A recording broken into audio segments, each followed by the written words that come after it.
J'ai lu et entendu que la Chine pavoisait parce qu'elle aurait vaincu la Covid-19 alors que la plupart des autres pays du monde affrontent une deuxième vague du virus encore plus violente que la première.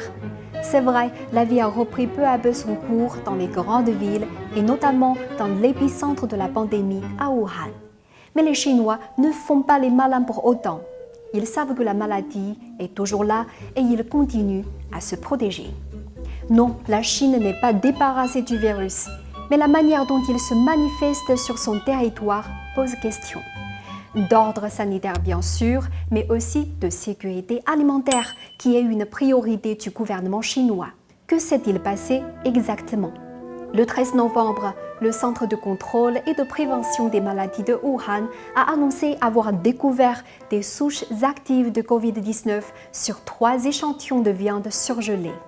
Ceux-ci ont été prélevés sur 1 millier de boîtes contenant 27 tonnes de viande de bœuf importée du Brésil. Les denrées étaient arrivées à Wuhan le 17 août, après avoir transité par le centre des douanes de Qingdao.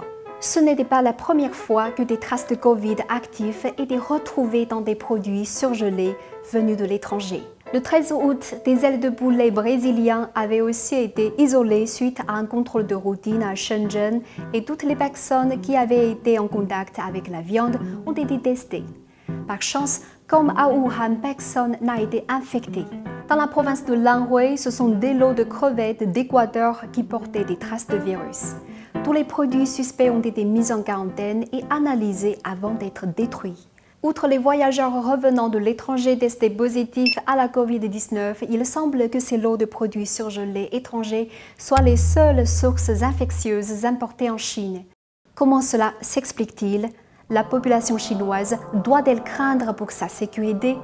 Les produits surgelés sont-ils vecteurs de la pandémie ? La maladie est encore si mystérieuse que les questions demeurent nombreuses. Le Centre chinois de contrôle et de prévention n'a pas été limpide sur le sujet.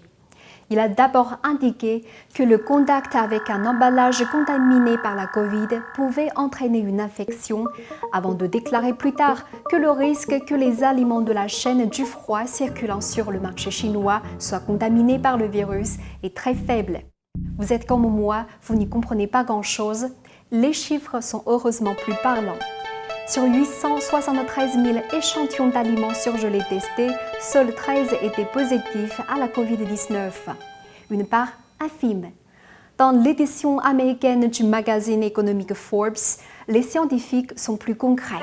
Les recherches ont montré que le virus pouvait survivre presque 1 mois sur des surfaces comme le verre, les billets de banque ou l'acier inoxydable et que le froid le conservait. Les icebergs de la banquise renferment des virus inconnus remontant au temps préhistorique qui pourraient être libérés en fondant. Pas étonnant que la Covid survive dans des chambres froides alimentaires. Les scientifiques se veulent malgré tout rassurants.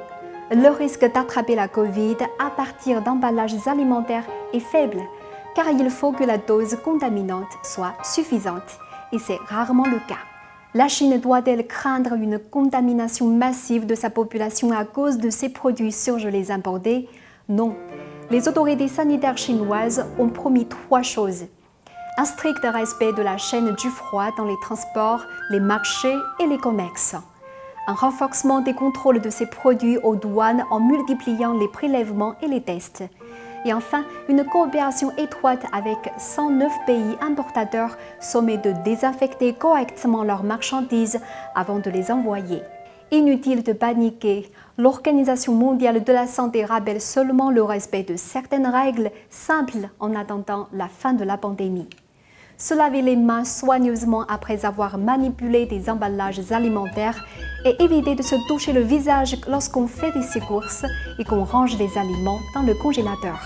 C'est ce que nous enseigne cette épidémie. La lutte contre le virus, c'est l'affaire de tous et une question de bon sens.